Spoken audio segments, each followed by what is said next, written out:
So in this video series, I'm going to go into my personal cancer battle and what's transpired over the last several years.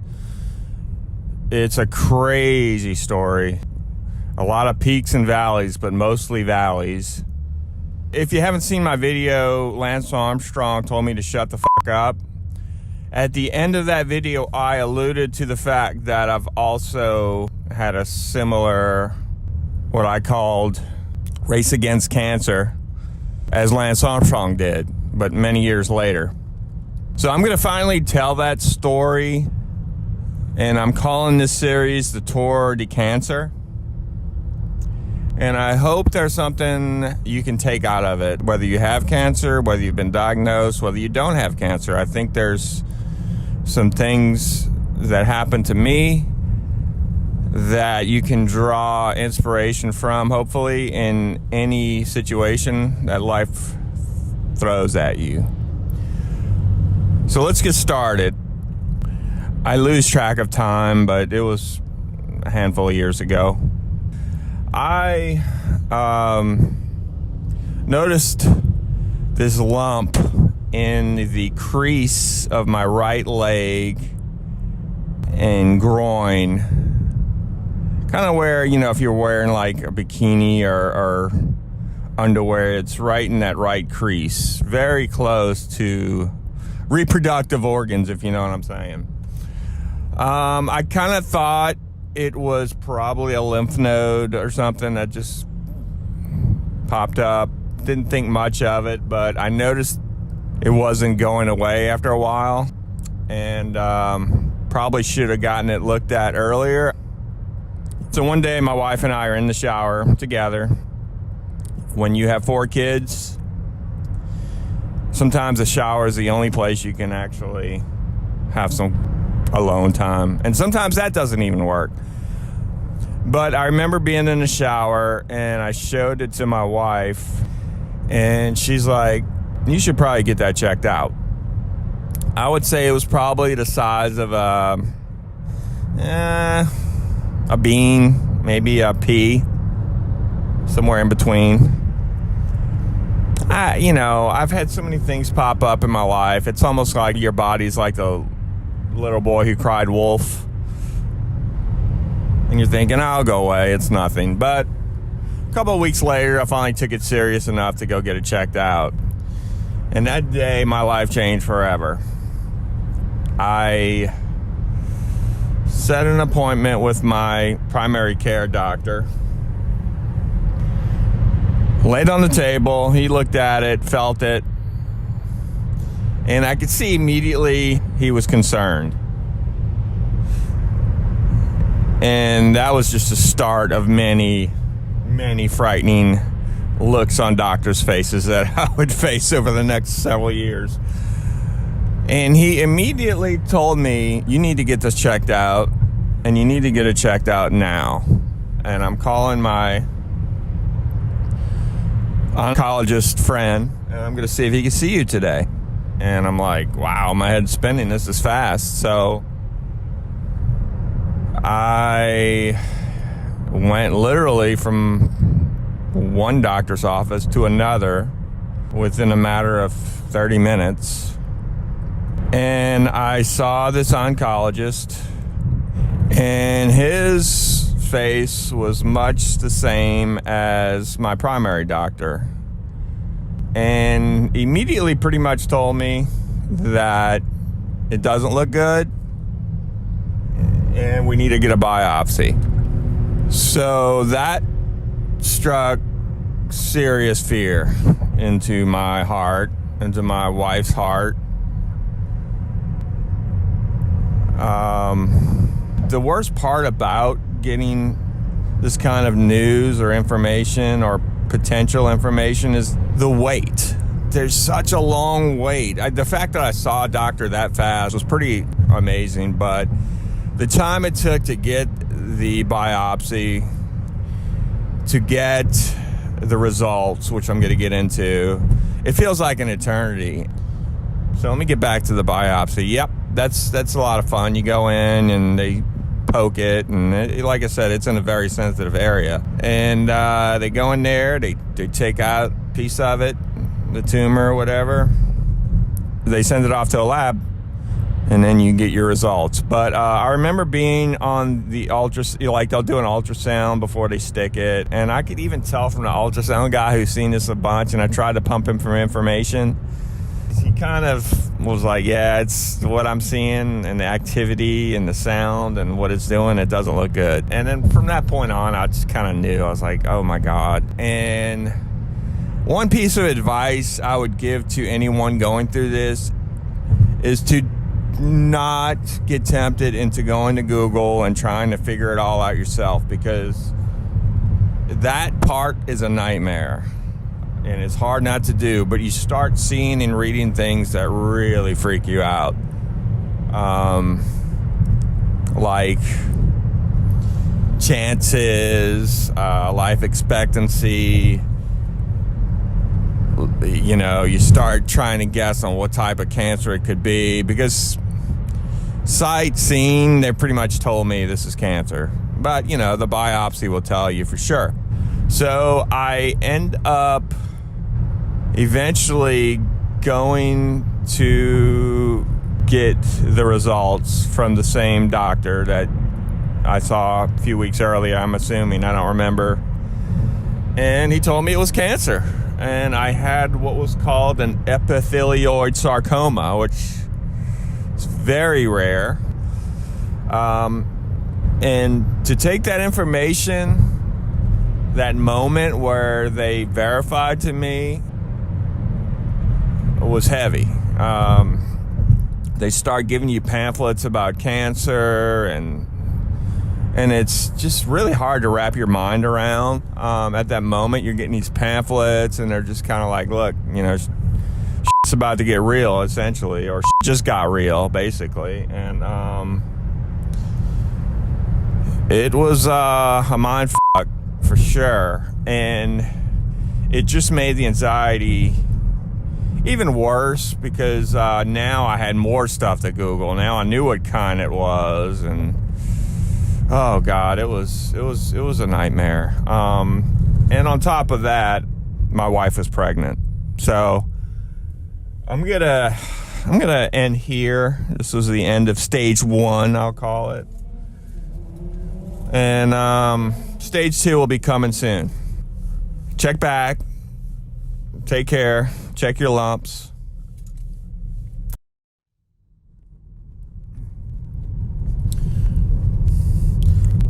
All right, let's get to it. Let's get to my Toward to Cancer story. Here's stage 2. I'm going to call it surgery.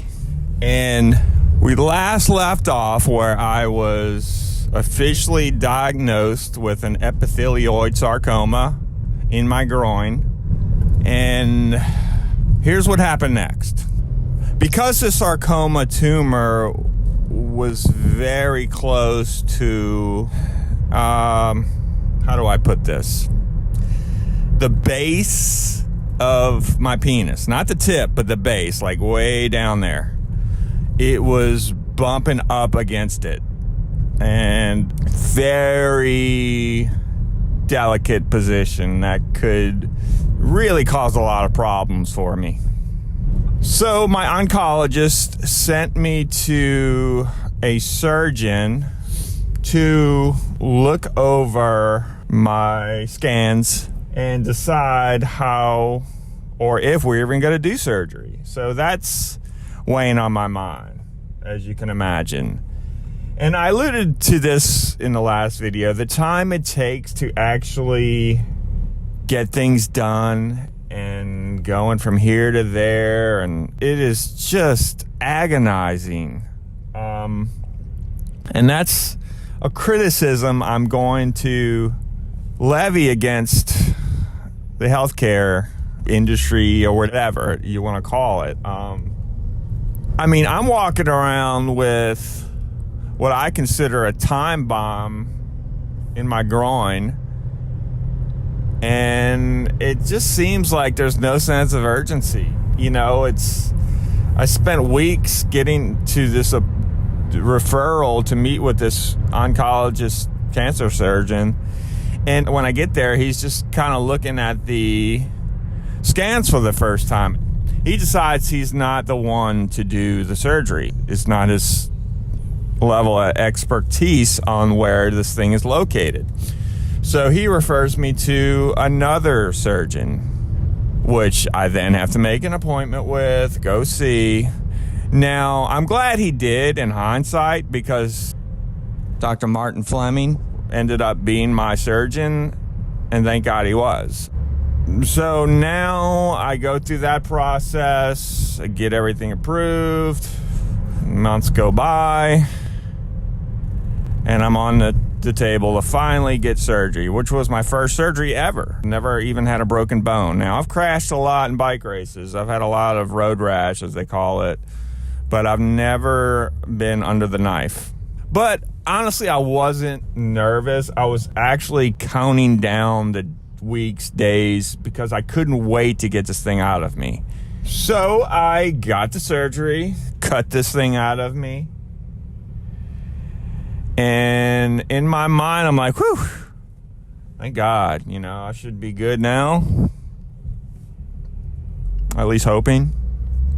But it was a relief to finally get to this point where I feel like, all right, we finally done something. I'm not going to hold back too much on this series. There's a lot of nasty things after the surgery. Like, I had a tube coming out of my thigh that I would have to drain. It was like a pump that would drain all the infection out of the area where I had surgery. And I would have to have this thing sticking out of my thigh until it got to the point where it wasn't draining anymore. And unfortunately for me, that lasted several weeks. Much like cycling, and this is where I started to come up in my mind that this was the Tour de Cancer, because in cycling, I've done tours. I've done what's called the Tour of the Future, where it was a 5-day stage race. So I was looking at it as like, okay, here's a stage, here's a stage. So I was kind of compartmentalizing each hurdle of this race in my mind. And I was like, okay, surgery. Okay, this, that, the other. Let's get through this phase. Let's get through this stage as unscathed as I can possibly be, knowing that it sucks. But much like a bike race, there are times when you feel like you're ready to quit. There are times when your body is maxed out, you're breathing super hard, your lactic acid's burning, and you're fighting through it, and you get through it, and then you're feeling good again. In the same race, you die 1,000 deaths, so to speak. And I just kind of looked at this journey now like that, and some of the anxiety of what I mentioned before as far as Googling and WebMD and all that subsided a little bit, because at least I knew I had a plan, and this thing's gonna get cut out of me, and then we'll go from there. So after a couple of weeks, I go back to meet Dr. Fleming so he can tell me how officially the surgery went, because they send off the tissue, they send off the tumor, they do some labs on it, and they determine more things about it. I mean, they already knew it was epithelioid sarcoma, but they didn't know how serious it was. They grade tumors like a high grade, low grade, mid grade. So I was going to find all this out when I went back post-surgery. So I get there, and I'm thinking this could be my final stage as far as this whole cancer thing that I've been dealing with for the last several months. And unfortunately, that was not the case. He told me that the tumor was a high grade, meaning it was very high risk, high activity tumor. And on top of that, he said that the tissue surrounding the tumor, that tissue tested for cancer. On top of that, he said he left some of it in because he couldn't get it all out. It was too close to, once again, the base of my penis. So it all starts all over again. Need to find out if I can have surgery again. He is willing to do it, but he would like to have a urologist with him assisting in the second attempt to go in there, get more of that tissue out that had cancer cells in it, and get the rest of the tumor out. So let's start the nightmare all over again. Now I have more things to worry about. My wife's pregnant. Surgery was unsuccessful. I don't even know if surgery's going to work again. There's a lot to think about. In addition to whether surgery is even an option for me. On top of that, I post-surgery got what is called a PET scan, which basically you go through a tube and you're injected with a chemical of some sort that will light up if there's any cancer in your body. And unfortunately, it lit up in places that were not where the tumor was. I had now cancer in my lymph node, which was on the right side, about, 5 inches above where the tumor was. So now I have cancer in my lymph nodes, which is the highway to your bloodstream. So it metastasized. I'm going to end stage 2 here. Had a bad race, had a bad stage. Lost some time. I got to make it up on stage 3. So stay tuned for stage 3. Strap on your helmet. Like I said, this is a crazy ride, and we are just scratching the surface, friends. So check your lumps, and I'll see you at the starting line for stage 3. Thanks for all the comments, and I'll talk to you soon.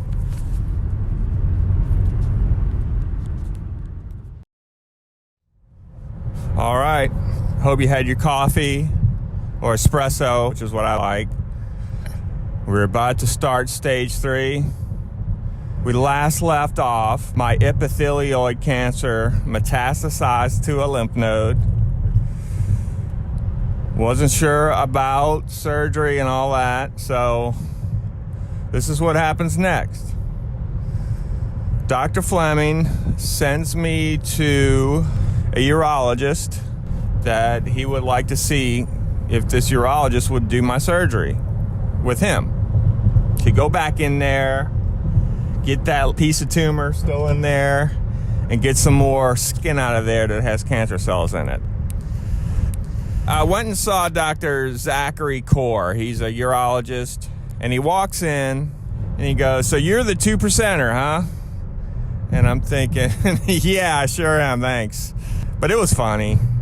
What he meant by that was, of all cancer patients, only 2% have sarcomas. So it's a very rare thing.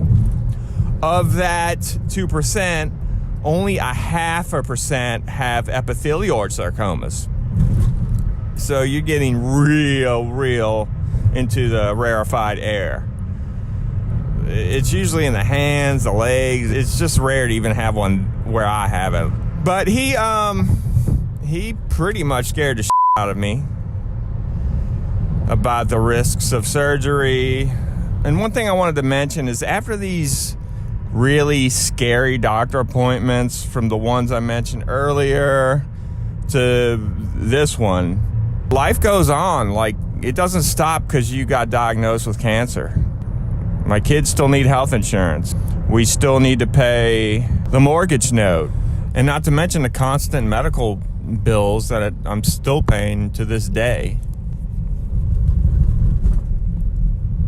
it's a really difficult thing for anyone to go through this, and it hurts my heart to think that anyone does get shell-shocked with information like you might have cancer, you do have cancer, your treatment's not working, and then you're like, okay, thanks, see you later, and then you're in your car driving to work like your life's just been turned upside down.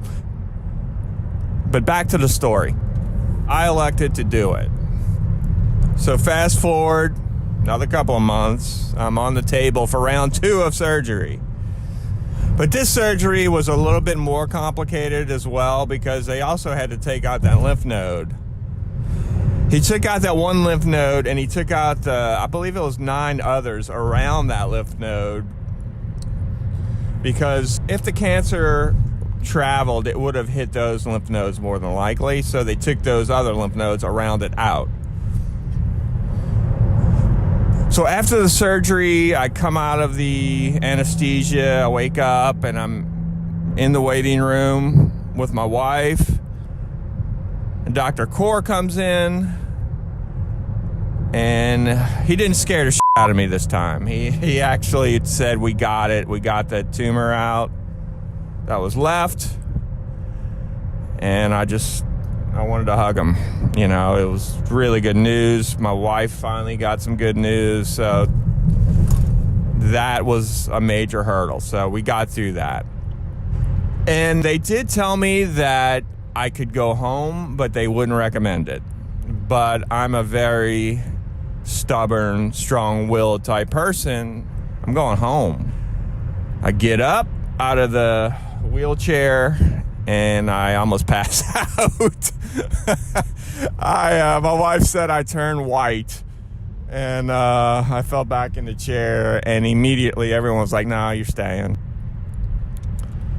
So once again, I mentioned this pump coming out of my thigh. So yeah, I got that thing again, and it keeps filling up with blood, and they'll drain it, and more blood fills up, and I'll drain it, and more blood fills up. About, I don't know, 2 a.m, basically tell me I gotta have surgery again. So they call the surgery team back up. Everyone comes back. So back on the table again. Anesthesia, all that stuff.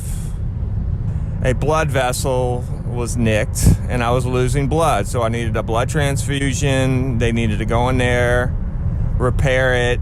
And they did that. So I ended up staying in the hospital for a couple of days. It was just a bump in the road. You know, I was laughing at that moment where I got up and I almost passed out earlier that I told you about. But the reality is, being stubborn and hard-headed can get you killed. And if I would have went home, I wouldn't have been able to get the care and get back on the operating table in time for that blood vessel to get repaired. So I'm lucky, and that's foreshadowing one of many points coming up that my hard-headed stubbornness almost got me killed. And good thing my wife was there to stop me from getting myself killed. So I go home, I start the recovery from the surgery. I feel a little bit better. I do have to wait and see about the tissue sample coming back. A couple of weeks later, I go see Dr. Fleming, and he tells me the tissue that they got out did not have cancer cells in it, and those surrounding lymph nodes did not have cancer in it. Finally. So I really feel like things are on the up and up. However, my oncologist at the time, Dr. Albert Weeks, decided it would be a really good idea to do radiation on the area of the original tumor and then follow it up with chemo for the cancer that metastasized. So I'm going to end stage 3 here, As usual, check your lumps. And if you don't mind, please subscribe. I don't say that enough, but it would really help. So take care. Sleep good tonight. And I'll see you at the starting line for stage 4. It's going to be a tough one. All right, friends. Stage 4.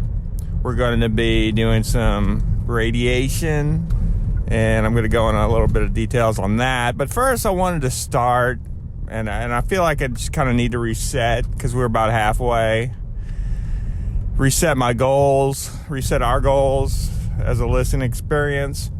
And I don't want this to be a story of suffering, but there is a lot of suffering in this story. So you can't have the good without the bad. You can't win a race without suffering. And that's why I make this connection, because all the things I learned through suffering and bike racing are the same things I experience in life, in cancer, in any sort of duress. So I guess what I'm getting at is this is not a story of look at me. Look at what I've been through. Look at all the suffering I've been through. It's not that, and I don't want it to be that. But what I do want it to be is hope. Because that's what I needed going through this battle, hope. And there's not much hope when you look around, when you get on Google, when you watch TV. But I can't tell this story without talking about the setbacks that I went through, that we all go through in life. But they're important to the story of who we become and what we accomplish. And it makes, I'll use the term victory, a lot sweeter when you accomplish something and you go through a lot of turmoil to get to that place. So keep that in mind as we go forward. It's going to get worse. And there are dark clouds ahead, but hang with me. So radiation is basically when cancer is either isolated to a certain area, or in my case, because I had cancer in those margins around the tumor, that area is ripe for a reoccurrence.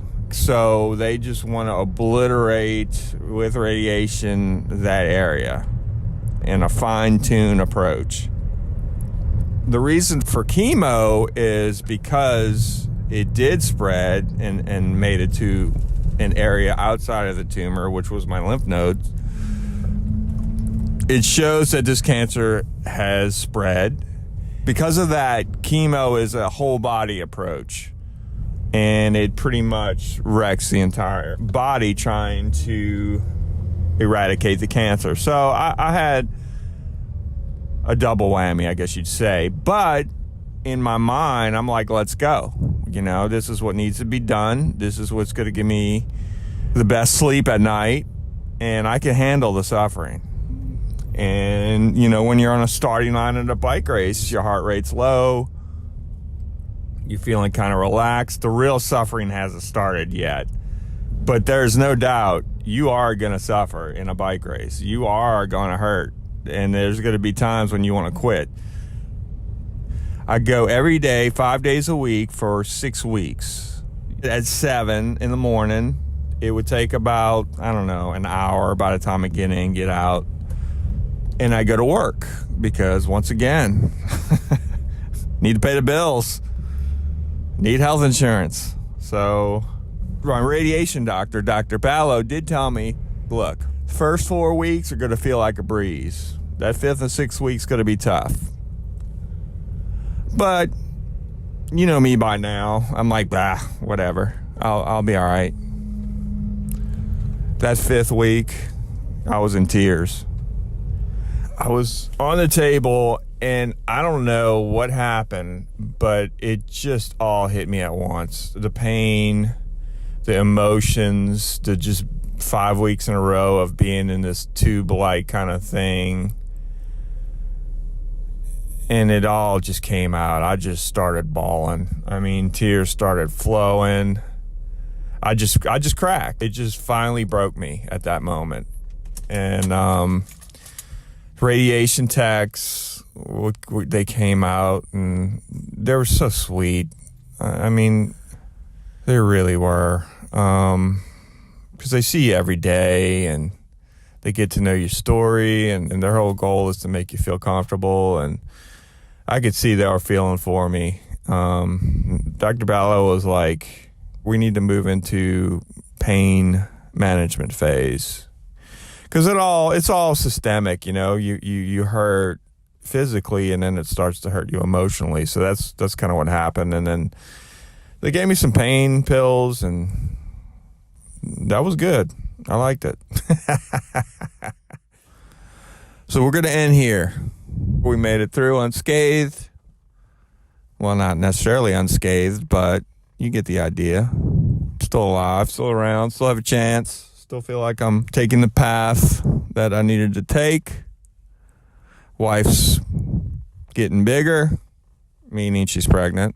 And find out I'm going to have a daughter first time. So don't know what it's like to have a daughter, and I'm fighting to be around to know what that feels like. So I'll see you at stage 5. Check your lumps. Please subscribe. Please like. Take care, y'all. See you at stage 5. All right. I hope everyone's doing good. We're at the start, stage 5. So we left off, had radiation. It was tough, but now it gets really hard, theoretically, with chemo.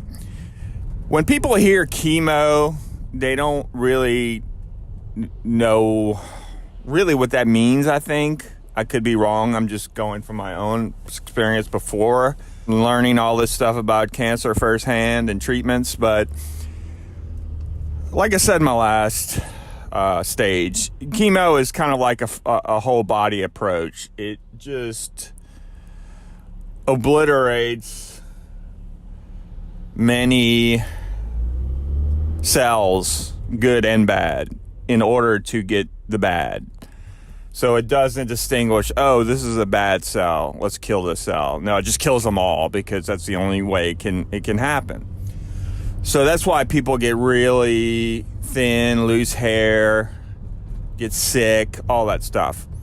But within chemo, there's different types of chemos, different drugs, different strengths. So there's a lot that goes into it.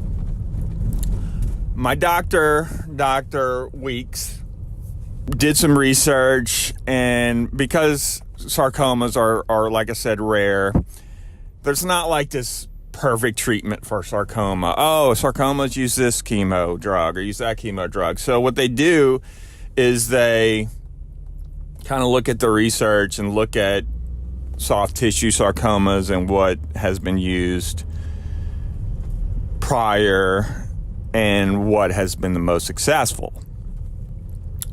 So they give you a package. They're like, these are the drugs we're using. These have been used for breast cancer, this, that, and the other, and soft tissue sarcomas. So basically, you'll go for an infusion, and it lasts several hours. You know, it could be an entire day for the most part by the time you get in, you get out. And then you will take 2 weeks off, I believe, and then you'll go back for another week. And you do this process for a good 5 infusions over, I don't know, 3 months, I think it was, 2 or 3 months, which kind of sucks because it's like, I'm impatient. I just want to get bombed and go on with life. But this is a very long process for reasons, obviously. Because this stuff can kill you if the cancer doesn't. So I started it. I'm not going to go into too much detail. We all know what chemo is. So after a few weeks, my hair was still intact, and I was thinking, maybe I can get through this without losing my hair. And one day I woke up and I just saw all this loose hair on my pillow. And then it was like, there it goes. So this is why people shave their hair. And I reluctantly did that.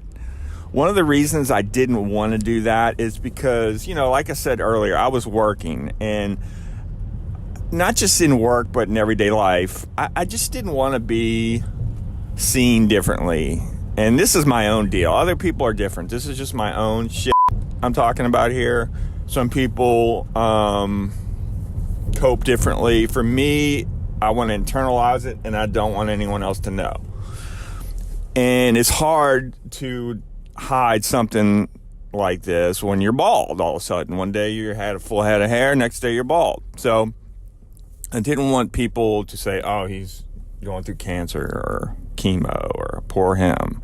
I just didn't want to be treated differently. I didn't put it on my social media. I didn't make this huge announcement at work. I just wanted to go about my life. So it's kind of hard to do, but that's neither here nor there. Went through it. I will say this, and I don't know if I was dreaming this up, but I swear this happened. I have 2 dogs. I let them out at night. And being a man and being a Neanderthal, sometimes I go out and into the wild of my backyard, and I'll pee with the dogs. And so I got my spot, right outside the patio door. I go out, I hook a right, patch of grass, pee there. So I do this time to time, and I noticed a round dead spot in the grass. And I was like, holy shit. My pee was toxic from the chemo, and it was killing the fucking grass.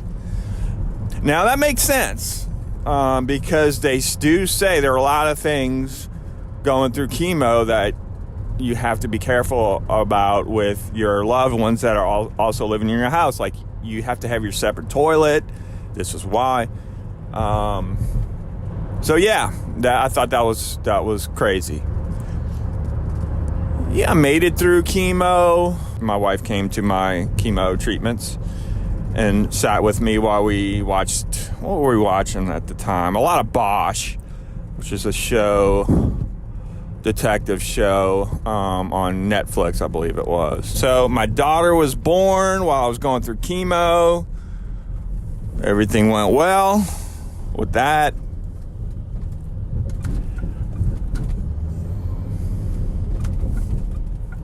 A few months pass, and time for the big reveal, I guess you'd say. You get tested again. Well, you get scanned again, and let's see how the chemo did. And unfortunately, it didn't do so well. I now had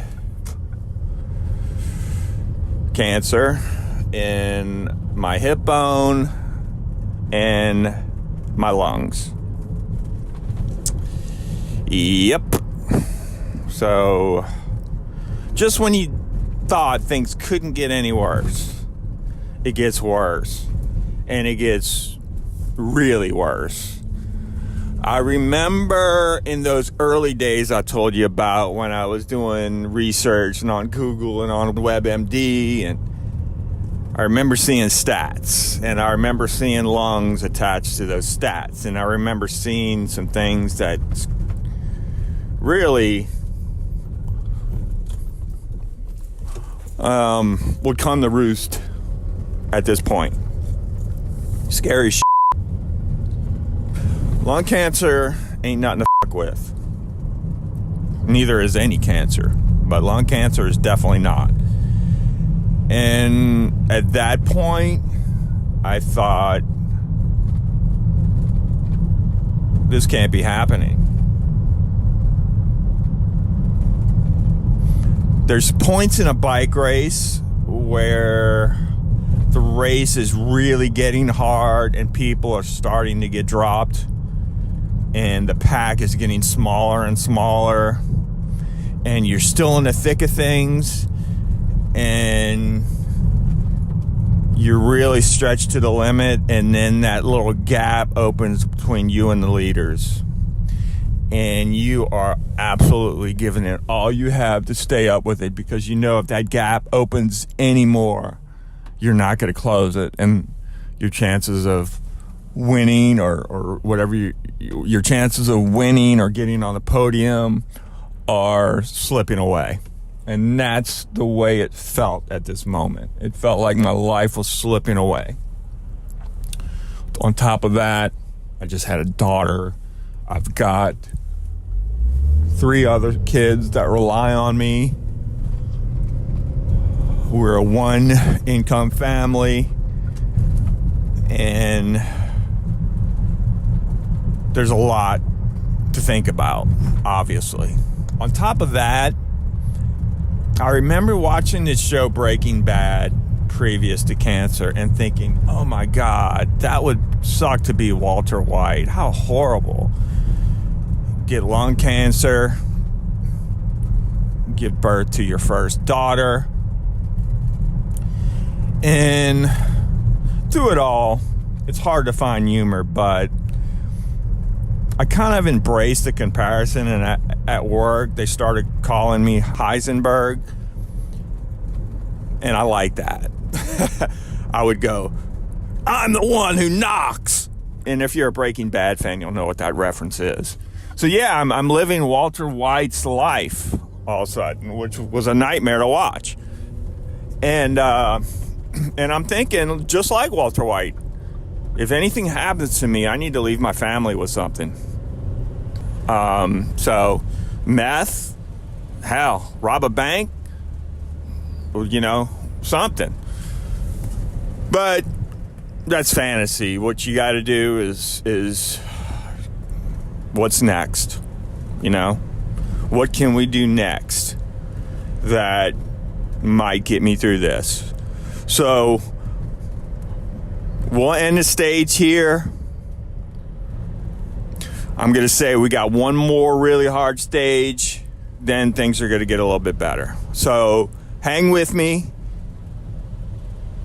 Check your lumps. Spoiler alert. This is me. I'm still here. I didn't die. So check back. We're going to get through a hard mountain stage, and then we're going to descend down to the finish line. Please like and subscribe, and check out my channel. Thanks.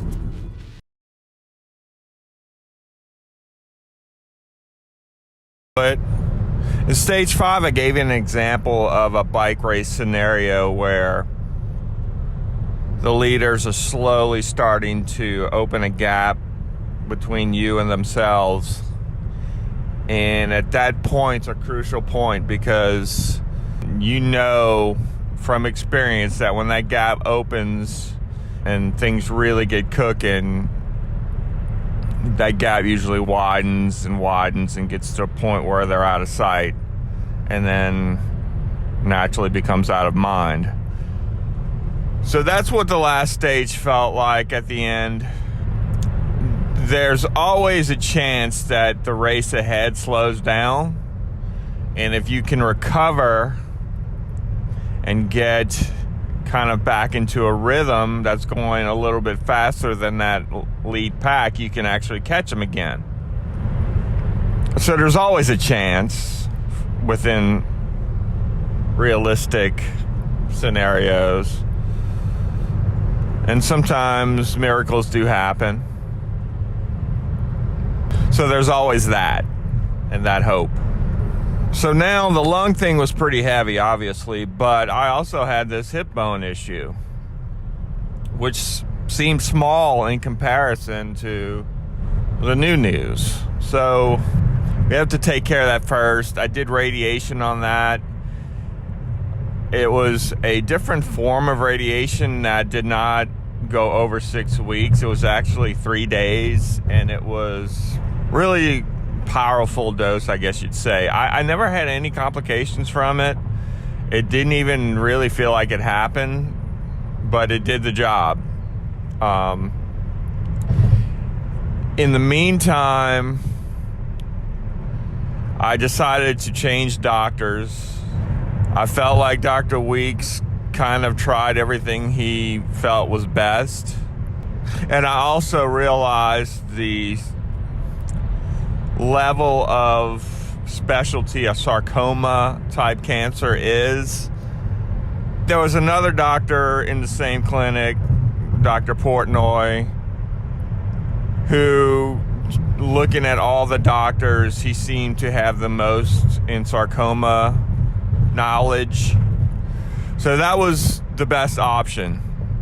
And I started seeing Dr. Portnoy in this transition of the disease and this transition of treatment. So he was put in a really difficult position to take over in an advanced state. But to make a long story short, he basically gave me 3 options as I remember it. And chemo was the only overall option as he saw it. But within chemo,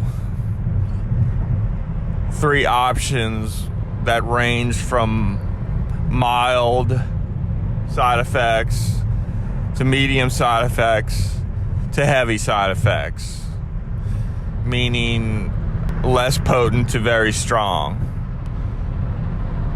And if you know me by now, which you should if you've been listening, guess what I picked?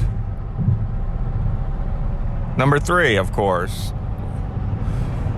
Said, let's do the hard stuff and get the show on the road. So that's what I did. Chemo again, part 2. And I would say this was the darkest time for me mentally. It felt like the leaders were now out of sight. It's one thing when you could kind of see the leaders and you have a chance, the visual is there. If you're just going a little bit faster, if you recover, then you could pick up some ground and close that gap, and then you're back in the thick of things. That's happened to me many times. And many times that gap is open and I never saw the leaders again. It felt like I couldn't see them anymore, which was a long shot. And I told my wife, I called it dim. It felt like I was wearing sunglasses all the time. And I don't know how much I can really describe beyond that. On top of that, the chemo treatments were very long because I was doing 2 different drugs. Like in the morning I had to do one drug, and then you had to wait like 2 or 3 hours and then start the other drug. So it was an all-day thing, 9 to 5 kind of thing at this clinic, and it just really sucked. This was the worst part mentally. I remember walking in that little break between the clinic and this gas station on the corner, and there was like this field in between the two, and the grass was kind of high, and it was summer, and I remember walking that, and I just felt nothing. I felt like I was just floating in space almost. Like there was no enjoyment out of life anymore. Every now and then you could trick your mind into like enjoying a Coke or something at a gas station, but it was like nothing worked. Coffee, nothing. It was difficult, There's this drug that after chemo you take, and it's an injection, and it is made to stimulate your white blood cells. And I believe there's some bone marrow involved in that. And that drug usually made me sicker than the chemo did. It was just, for me, I could tell when that medicine would kick in, and I would ache all over. So after the first week of that heavy dose, I believe it was, or during after that first session, I it's a little cloudy, but I was not feeling very good. I was shaking, and I think I can attributed it to either that drug or the fact that I've never done a chemo like this before, so this is probably normal. I remember being very cold, and it was summer, and my wife said, go in the backyard because it's hot outside and it's sunny, and sit on the patio and warm up, and that kind of worked, but it just, I don't know, something was amiss. I remember going to sleep that night.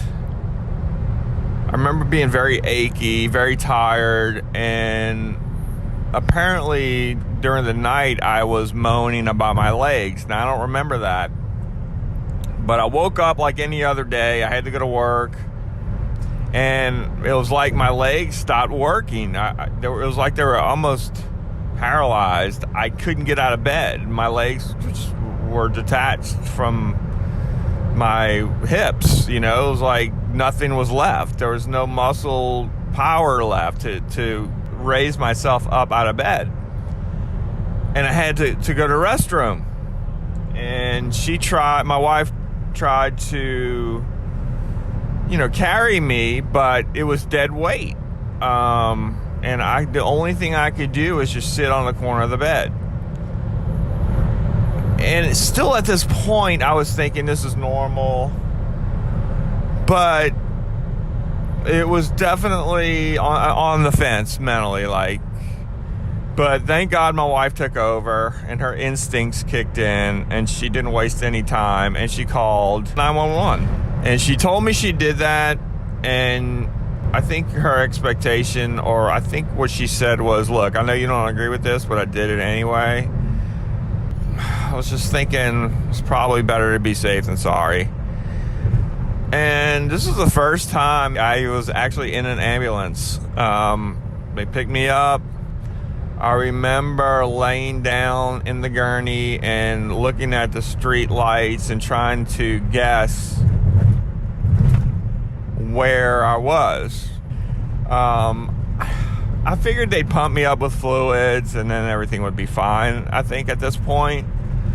I remember getting checked in to the hospital, and then it was like lights out for the next 2 weeks. I was in the emergency room. I was in the intensive care unit. Got sepsis, which is a serious infection that attacks all your organs. And my organs were shutting down. My kidneys were shutting down. I was literally on the fence between life and death. If I wouldn't have got to the hospital, I wouldn't have made it. It was that close. And when I say it was lights out for 2 weeks, there are times when I would kind of come to in the ICU and sort of look around and see my environment. I didn't really put two and two together while I was there, but I do remember lucid thoughts and awareness of spatial awareness, I guess you'd say. Like I could hear nurses talking about lunch or dinner. I don't remember when it was, but I can hear conversations. I remember I could see forward. I could see a little bit to the left and a little bit to the right. I remember it being kind of dark, but I can definitely hear activity. My sister and my wife are alternating coming to see me. I have also this thing called rhabdomyolysis, which involves the kidneys. I'm getting dialysis while I'm in the ICU. I'm chemo sick. So things are really bad. And there were a lot of cascading things that were happening where boxes were being ticked that moved toward most severe case. It's definitely headed in that direction. I don't remember hardly anything out of this whole time. I do remember a dialysis a few times, and toward the end I remember trying to communicate with my sister and I couldn't speak. It was a lot of nightmarish things like that where you can't communicate and you're wrapped up in all these wires, you can't sleep. And my sister said I was at a point where I told her I gave up and they just need to let me go. Now, I do not remember this. That doesn't sound like me that would say that. Throughout my life in cycling and whatever sports I played, I never quit, and I never stopped believing that I could close a lead or win a race or accomplish my goals. So that was odd to me when my sister said that. And she told me this after the fact. I don't remember it. But she said it got really dark, and she felt this dark presence, and she left and went in the car and called my family, all my brothers, on a conference call. And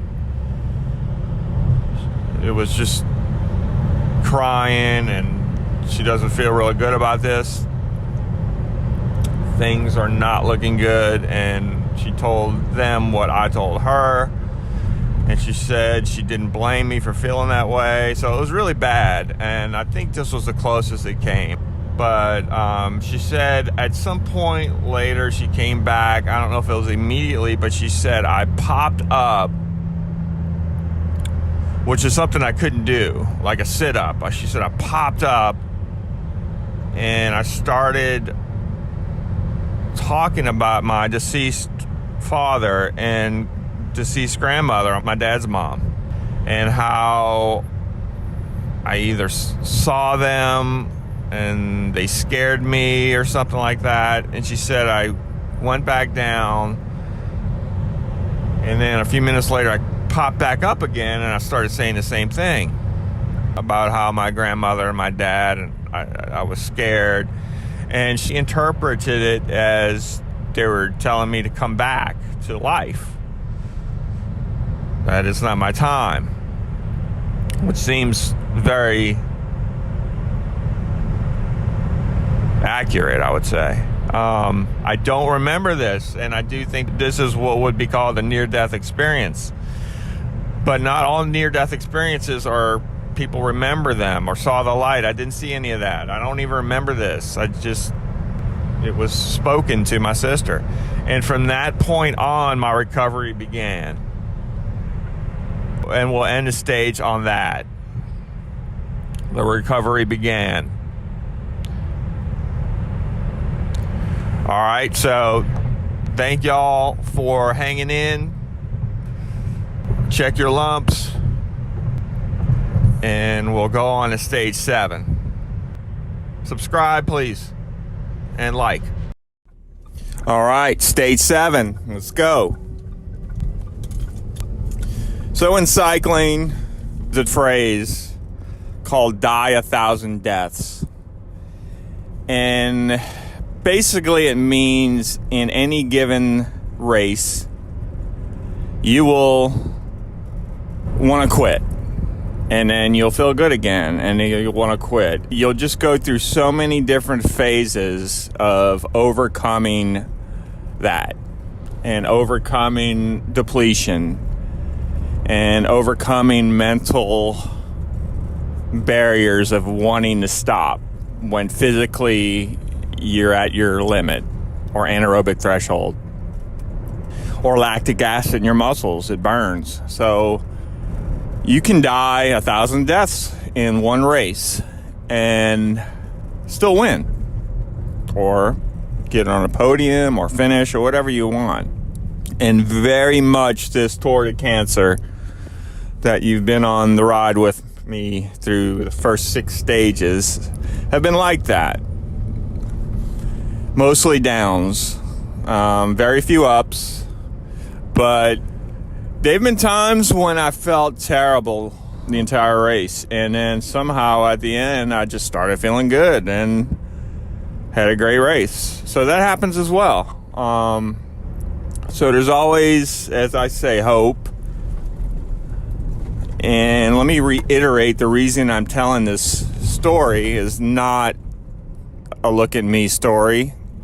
I want to provide hope, because once again, there wasn't much hope when you're going through cancer. Everywhere you look is death and despair. But that's not always the case. I remember calling a friend of mine, Tim. We were super tight in high school. He actually lived in another city, but we became fast friends through bike racing, and we lived about an hour and a half apart, but our parents would bring us. I'd go to his house for a week, and we'd ride and train and all that stuff. So and keep in mind, that was 30 plus years ago, and we still keep in touch. So many of the friends and teammates I've had through cycling are still my friends today.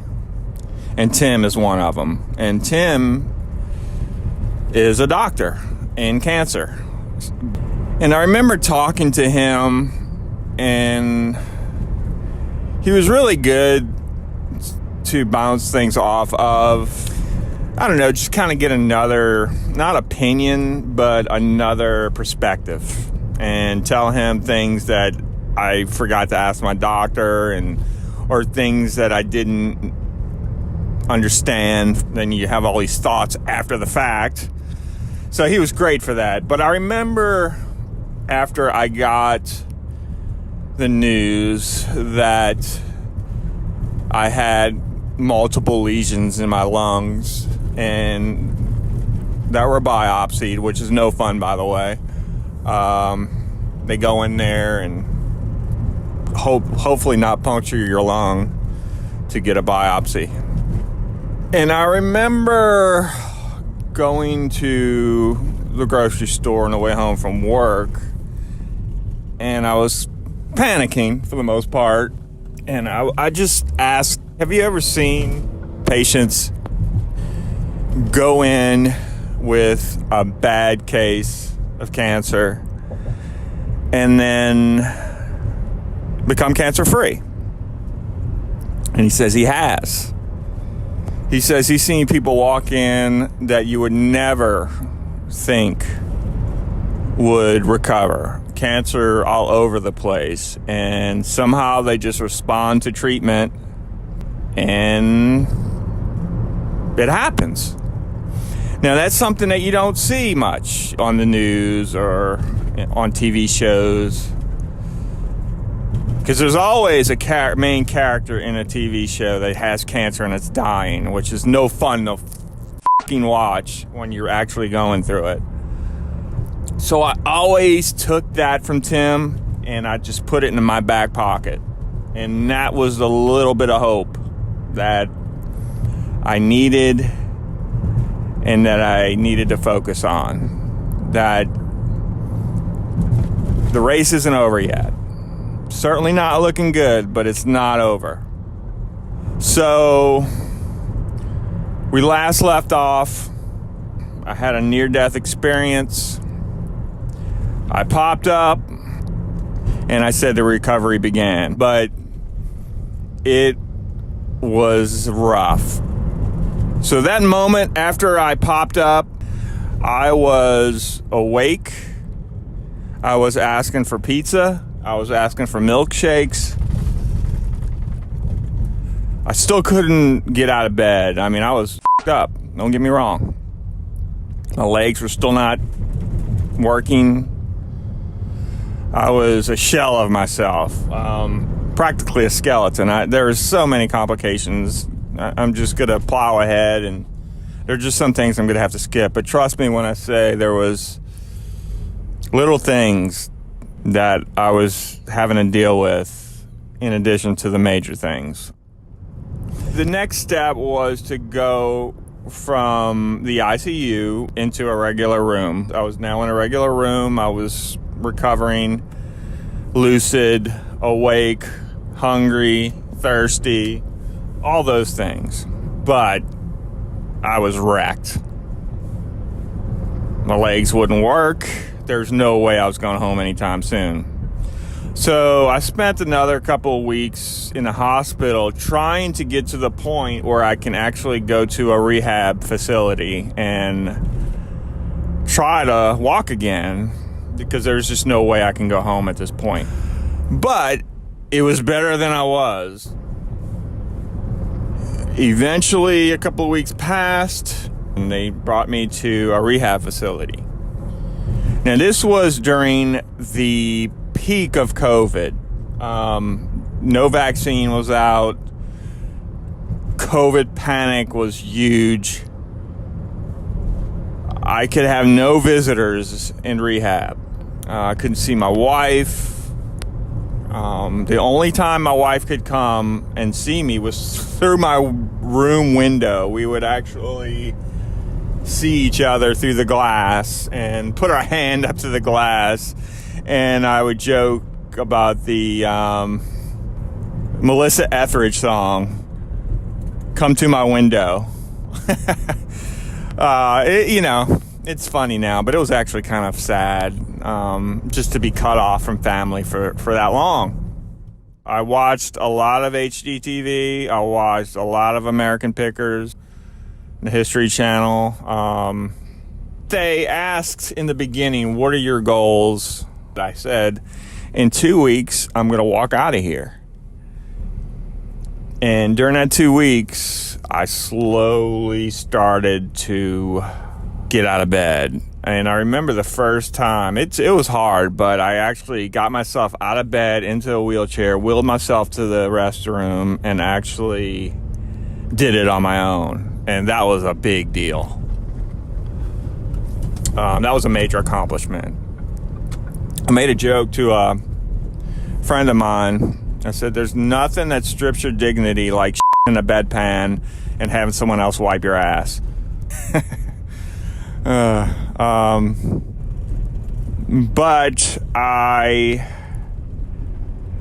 have a video where I walked again, and I could walk like up a hall and back down and back into the wheelchair, and that was a big deal. And I remember sending that video to my wife and her posting on Facebook about how excited she was, and that made me feel really good. Emotionally, it was really hard because I was missing my family so much.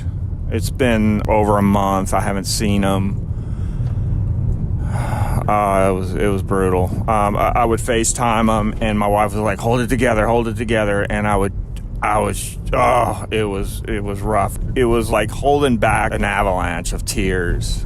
I gotta walk so I can see them again. I couldn't leave until I can walk. That was the thing. You cannot leave here until you walk again. In 2 weeks, I walked out of that motherfucker. I was probably about 135 pounds. I was skin and bone. I looked about 80 years old. Could barely walk, but I walked. And I walked without any assistance. I did it. And I walked down that hallway, which I wheeled myself through many times, to my wife's arms and into our car to go home. And that was a good feeling, to see my family again, to be home again. But there's still a little issue I got, and that's f***ing lung cancer. I got probably, 6, 7, 8, I can't remember, lesions on my lungs. Too weak to do any sort of treatment, so you don't know what's going on. Are these things multiplying, expanding?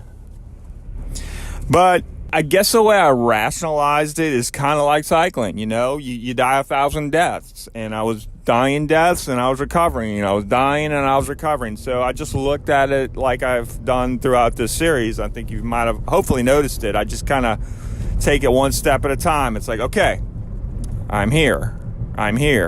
So now it's like, what's next? What do we have to do once again to give me the best chance? So I'm going to end it here. End of stage 7. And in stage 8, we'll go into what happens next. There are brighter days ahead. Please like, please subscribe, and I'll see you at the starting line for stage 8. Let's go!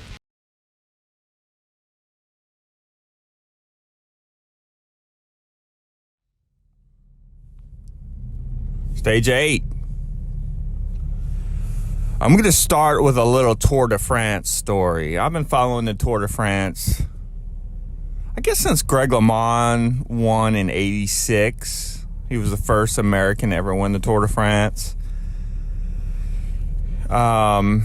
He didn't race in '87 due to a hunting accident, but I followed the '87 Tour de France very closely. And Stephen Roche was an Irishman who was having a great year. An Irishman has never won the Tour. And he was in a very tight race the entire time against the Spaniard Pedro Delgado. And Pedro Delgado was a mountain specialist. Stephen Roche was pretty much an overall specialist. He can pretty much do everything. So one of the final stages was up this historic mountain called Alpe d'Huez. And all Stephen Roche had to do was follow Delgado's wheel, and he would have had the Tour de France locked up. And that's all he had to do. There was a time trial stage left. Stephen Roche is a better time trialist. So this was Delgado's last chance. And Alpe d'Huez is tough. And what happened was that gap opened up between Delgado and Stephen Roche. And Delgado rode away from him. And there's this video, you can find it on YouTube, where Stephen Roche literally rides himself to the point of sheer exhaustion, crosses a line, limited his damage, collapses. I think he lost maybe 30 seconds. I'm not sure. But it was enough to probably let him win the lead back in the time trial the next day, I believe it was. But there's that image I always remembered. It's always been kind of burned into my mind of Roche just collapsing after that finish at Alpe d'Huez. And he ended up going to the hospital and got the time back in the time trial, and he won the '87 Tour de France. So this Tour de Cancer for me, guess I can look at it like that was me. You know, I was in a hospital, and somehow in the race of life, I guess you could call it, I was still in the race. I was on the starting line for this next phase, which was getting back from the hospital, recovering, still have a chance. You always have a chance, right? I was very weak. I couldn't even go up the stairs without crawling. So what's next? Well, Dr. Portnoy found a FDA-approved cancer oral pill for epithelioid sarcoma. So we were giving this a shot. It was super expensive medication. It was, 8 pills a day. It was something crazy like that.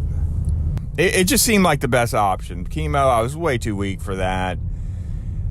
If you're wondering why chemo, really there was no other options left. The only thing we can really do at this point was to manage it. Surgery's not an option. There are too many of them. I'm not quite sure how I felt about this now that I think back. The sepsis, the rhabdomyolysis, the near-death experience, kind of took my mind off of the fact that I had incurable cancer, which might have been a good thing, because mentally, probably as down as you can get when I got that news. So maybe this was a distraction. I'm not sure. There's no sense, and nothing was really happening. They were slowly growing, not at an exorbitant rate, but which is discouraging. Meanwhile, I was gaining my strength back, though. I was really surprising all of my doctors. My kidney doctor, Dr. Amin, who really, I have to credit Dr. Amin for saving my life, really. My kidneys were going to kill me, and he really did all the right things as far as dialysis goes, as far as monitoring me, keeping my wife up to date. I had to go to dialysis during this time period until my kidneys got back to normal, which is not a fun experience. It's very cold, lasts many hours. I'd have to go a few times a week, and fingers crossed, get to a point where I wouldn't need dialysis anymore. Felt fortunate that I actually had a chance to get off of dialysis and not be on dialysis the rest of my life. So, I guess there are little things like this that were distracting from the overall problem, which is the lung cancer.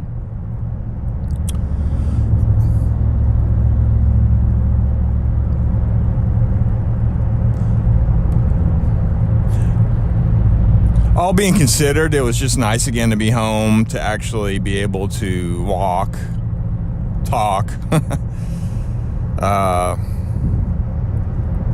see my kids, see my wife. So what did we do next? Stay tuned. Stage 9. Let's go!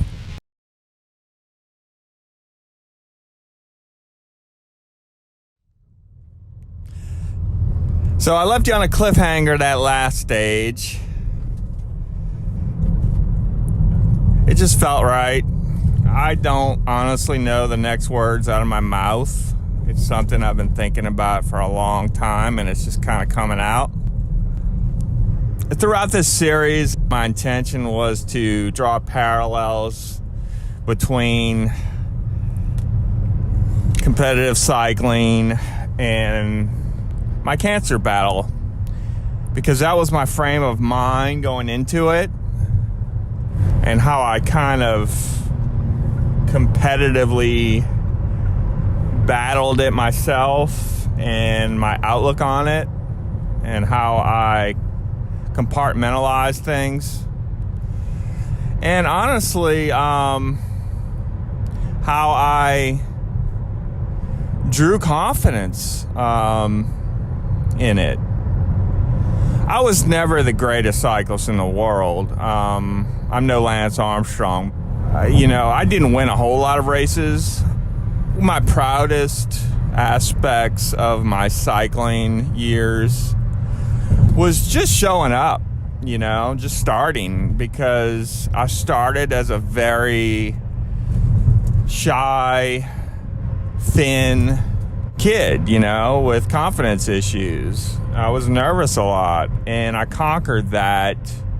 That's what I draw inspiration from. To look back at a 14-year-old kid who's scared to death of a lot of things.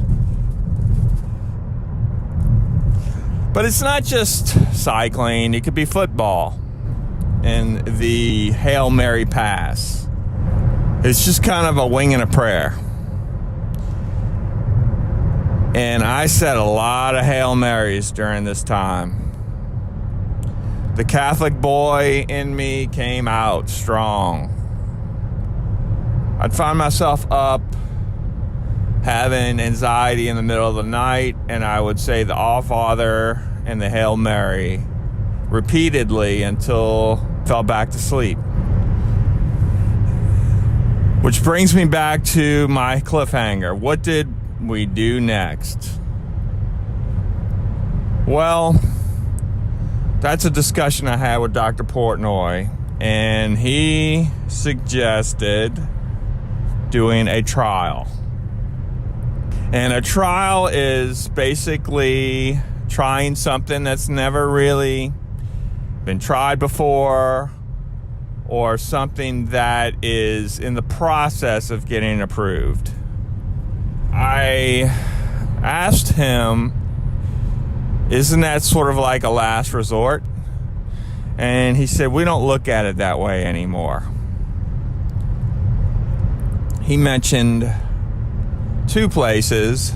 One was St. Louis and one was in Nashville. And keep in mind, I'm in Memphis. Nashville's a lot closer than St. Louis. But he mentioned a doctor, Dr. Van Tine, who is part of a sarcoma clinic in St. Louis. And that's all they see is sarcoma patients. And I'm thinking, how in the world am I going to go to St. Louis to get treatment? It's 4 or 5 hours away. But seeing that what I'm up against, it's kind of, it is a last resort, you know? So I asked him what would he do, St. Louis or Nashville? And he said St. Louis. And that's what I did. I went to see Dr. Van Tine in St. Louis. At this point, the cancer was spreading. I now had suspicious lesions on my spine. I had a mass in my upper body, in addition to a few more in my lungs.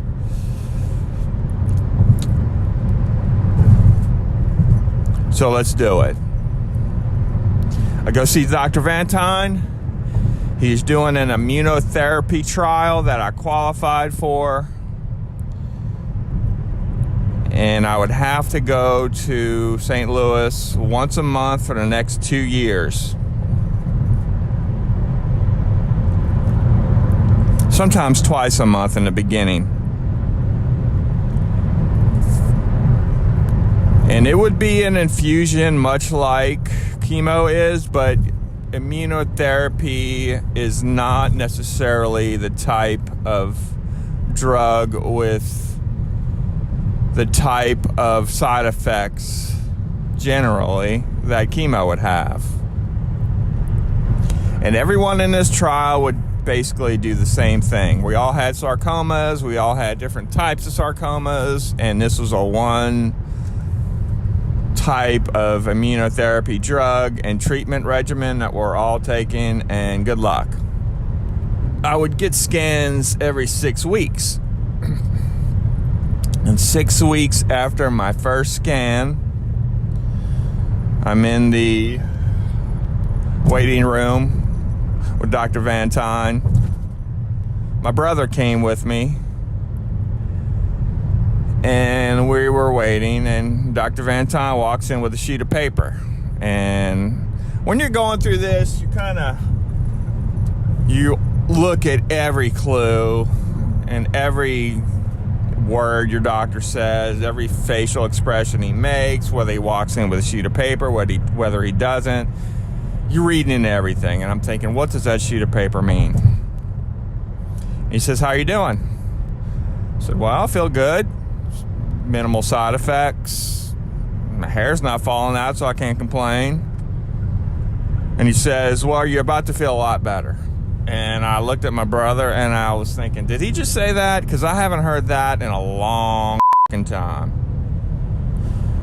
He showed me a chart and basically an x-ray of my lungs. And he says, your lesions have decreased 20%, which is a significant amount in 6 weeks. Not to mention the fact that they shrunk at all, you know. And I was like, thank God, finally something. So this was very promising. Really felt good about that. I'm getting chills thinking about it right now. because it felt like I was gaining time back. It felt like I was reversing the effects. It felt like I had a chance again. So, let's see what happens next scan. And we will go over that in stage 9. Let's go! I went back and listened to stage 9, our last stage, and at the end of it, I made a mistake, and I said, find out next on stage 9. But I actually meant to say stage 10. But that's a good segue into something I wanted to talk about regarding staging and what I like to call ignorance is bliss. I think it's an interesting parallel in cycling stage races or tours like the Tour de France, the Tour of Italy, the Tour of Spain. Those are the queen stage races. But I think it's interesting that in medical terms and oncology and cancer, there's stages as well. In a stage race, you want to get to the end. You want to get to the final stages. In cancer, you don't. And I can't tell you how many times I've been asked the question, what stage were you in cancer? And to this day, I don't know. I never asked. I didn't want to know. I'm assuming stage 4. And you're asking why. Why didn't you want to know? Why didn't you ask? And the answer is a tactic that I used during this Tour de Cancer. Remember in the beginning when I said I was Googling and WebMD and researching, and all it did was cause anxiety, fear, just completely destroyed any amount of hope, belief in chances of survival, all those things. So if you start a race with zero confidence, zero hope, zero belief, you're likely not going to win. And it's not just about winning. It's, once again, I try to stress this, it's about your own personal goals. It could be finishing. It could be getting on the podium, top 3, whatever it is. But one thing it is not is you don't want to quit and you don't want to not finish. A DNF, which means did not finish. You don't want that next to your name at the end of the day on the results page. So I figured out early on I didn't want to know. I didn't want to know what stage I was at. I even told Dr. Portnoy once, I said, don't tell me. I said, if it's bad, don't tell me. And I could tell it really hurt him to hear that, but he said, I have to. I have to. And I understand. Some people are different. Some people want to know everything. I am not one of those people. I didn't want to know how impossible of a task this seemed on the surface. Ignorance is bliss. If chances are a Hail Mary pass will not work, and it might be a 2% chance, 4% chance, whatever it is, of a Hail Mary working in football, chances are small. So if you go against the percentages, you won't even give it a shot. If you don't believe that you can do something that others would think was highly unlikely, statistics-wise, percentage-wise. Why try? All the greats, they take these shots. Look at the NCAA basketball, March Madness. There's always these buzzer beaters, and I promise you, the guys who take these buzzer beater shots that make it believed they were going to go in. Now, I'm not going to go that far. I never had this 110% belief that I was going to recover from cancer and reduce these multiple lesions in my body, in my soft tissue, in my bones, in my lungs. And that's one of my tactics to get to where I am today and where we left off on stage 9. Because when we left off, for the first time in, I'd say about 4 years, I got results that weren't getting worse. They actually started to get better. We'll stop here. Check me out on stage 11. Like, subscribe, all that stuff. And we'll see you at the starting line for stage 11. Let's go!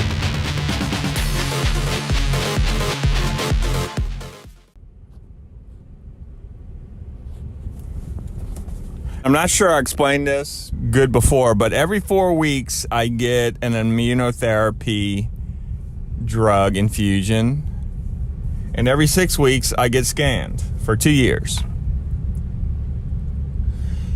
And immunotherapy is becoming more of a household name and more of a third option for cancer treatment.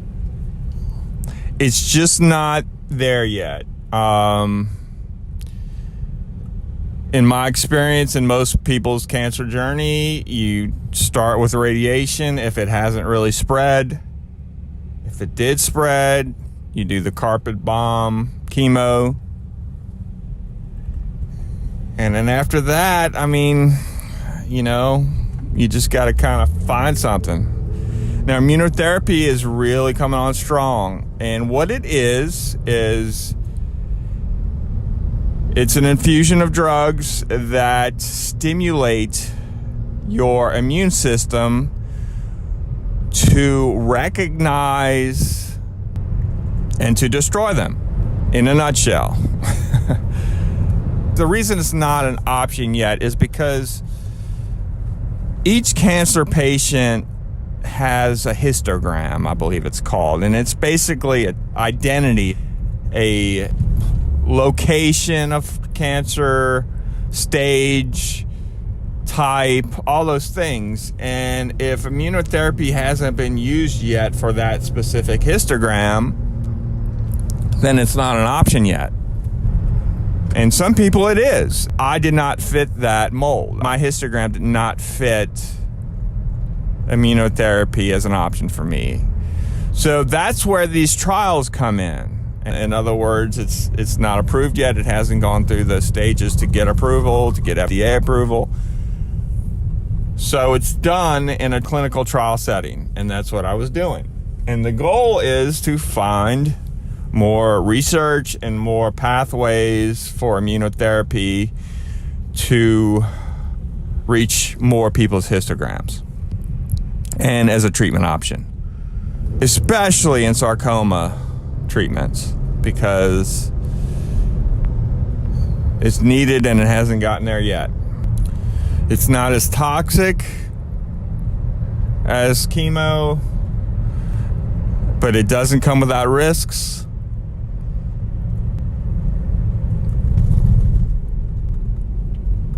So let's get to where we left off on stage 10. I told you about my first 6-week scan. Reduced all my lesions, every one I had. Spine, chest, lungs, they all reduced 20%. which was great, obviously. I remember Dr. Van Tine telling me about immunotherapy, and he said when it works great, but it doesn't always work. So after that first scan's result, I felt like I could breathe a little easier based on that.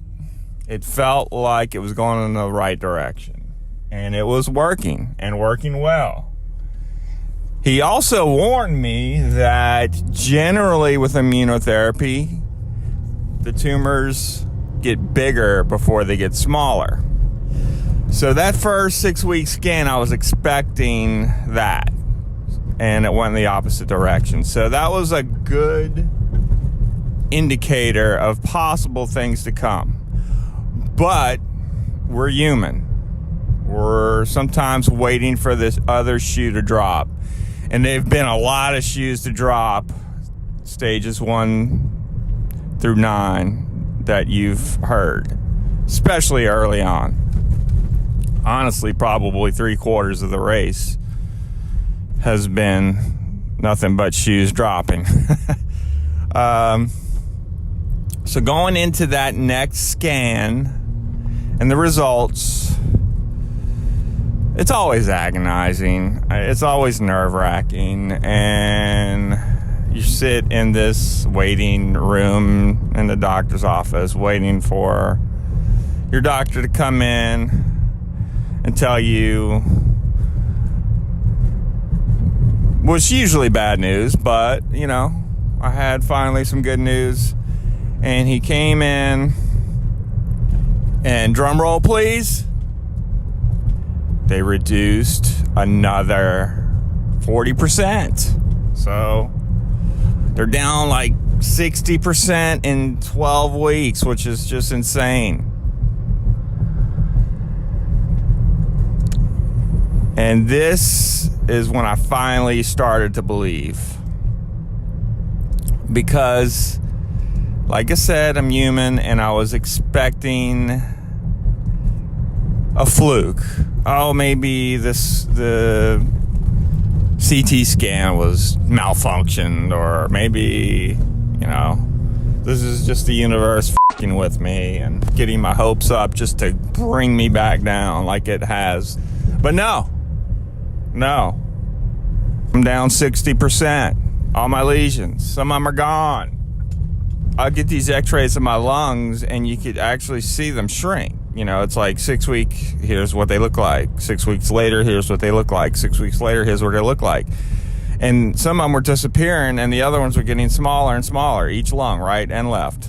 And there was a sort of an Excel spreadsheet type of chart where you can like see where it started, and you could see the line going downward, which is a great thing.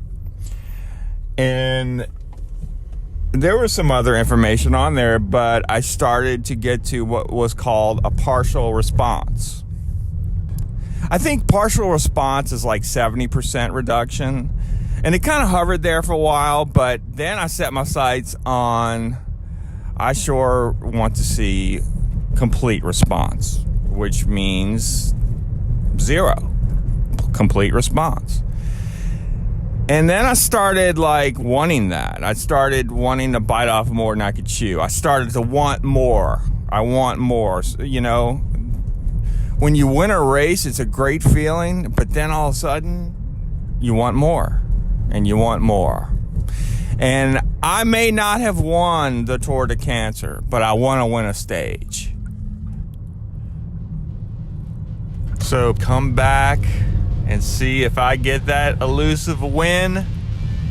Please like, subscribe, share. On the final stage of this Tour de Cancer, stage 12. Let's go!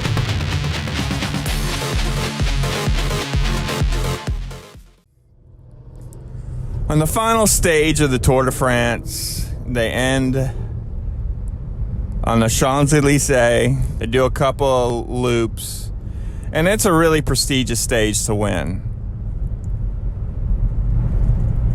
But the Tour de France is really won on the day before that Sunday, because For the most part, it's a ceremonial ride into Paris, and sort of an unwritten rule that the overall standings don't really change. And you'll see images possibly leading up to Paris where you'll see them riding with champagne, and it's just a celebrational ride until the very end.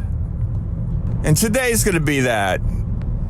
We're going to theoretically drink champagne, talk about some of the glory days, and bring us to our final destination.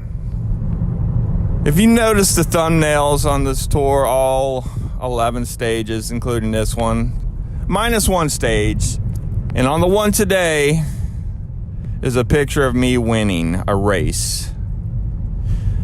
And it meant a lot because, like I said before, I didn't win a lot of races, but that day in particular, I was on fire. All the big dogs were there within a 3 to 4 state area, a who's who of the cycling scene in the South. And it was 4 laps. I believe it was like a 15 to 20 mile course. So the race was about 65 miles or something like that. And each lap toward the finish line was a very steep 1 kilometer climb to the finish line. And crazy enough, my strength was climbing because I'm from the flattest part of the world, for the most part, New Orleans, and Memphis is not much more than New Orleans is. But I don't know, there was something about my power weight ratio that I can just churn a big gear going up steep climbs. I once did a race called the Joe Martin Stage Race, and this is a big race in Fayetteville, Arkansas. Now, when I did it, it wasn't like it is today, because today it's a very big pro race. And one stage I think they still do to this day is a time trial stage. It's about 2 to 2.5 miles straight up this mountain. And I really want to say I was probably the only one in this race that went up in my big chain ring. And I was catching guys. I knew I was having a good run. I was turning it over, had a good cadence. But I really, I'm not used to seeing myself at the top of a leaderboard after a time trial. It's not always been my strength, unless it's uphill, but still. I remember the results were posted, and I was second place on the stage. After being in a breakaway during the road race that same day, I believe I got 4th or 5th in a road race. So I was on form, but yeah, that was surprising to see me at the top of a list of a race. And my teammate won that time trial. He was better than me at climbing and still is. I did what I normally do, which is race dumb. Later on, I figured out how to race smart. I went on a solo breakaway, which, when you talk about chances, which I talked about in the last stage, it's not a statistical way to win a race. It's very hard to go off, break away from the pack by yourself, not being able to trade pace with anyone. You're in the wind, and you're trying to go faster by yourself than a pack of guys who want to win just as bad as you do. So on that hill with 2 laps to go, I just found myself feeling pretty good. I had a little gap going up that stretch, and I was like, let's go. So I go. I'm turning over that gear, feeling good on the backside of the course. Coming up with 1 lap to go. I look back, kind of keeping an eye on things, and I'm holding a gap, but I see there is a breakaway coming up behind me of looked like about 7, 8 guys. Well, they caught me 1 lap to go. I look around, I see the guys in it, and it's everyone you'd expect, the best from all states around. I had some teammates there, which was good to see. And I'm like, all right, I have a lap to recuperate from my effort of being away solo for a lap. We got, 15, 20 miles to go. So now I'm in a break of 8 or 9 guys, and we all kind of stay together. There's always a little fireworks, but it seemed like everyone was just waiting to the final showdown on the kilometer climb to the finish line. We come up to that climb, fireworks start, and I remember, it's funny how you remember details and things that happened. This would be 25 years ago, probably.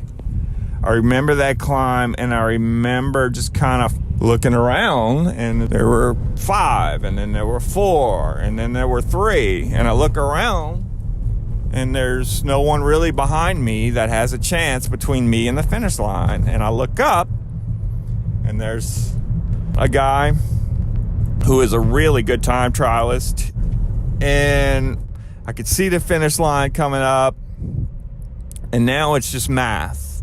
How fast do I have to be to get to that finish line before he does?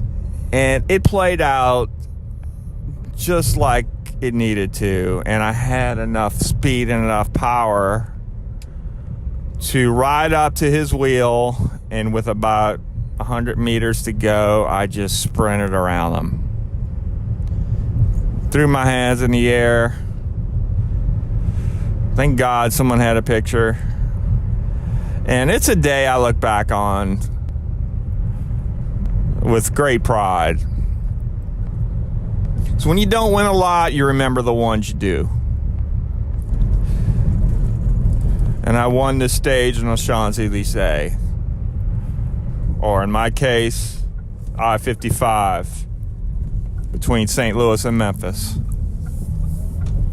I have a complete response on my report with 0 cancer detected in my lungs, in my spine. Sometimes I'm ignorant, and sometimes being ignorant can get you pretty far. Sometimes taking a solo breakaway might work out.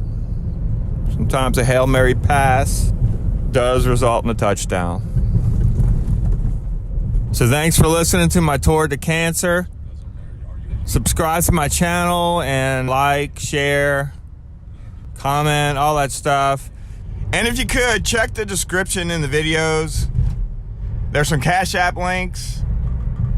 And I could definitely use it for medical bills and traveling expenses as I continually go to St. Louis and get checked up on. And one last time, let's go!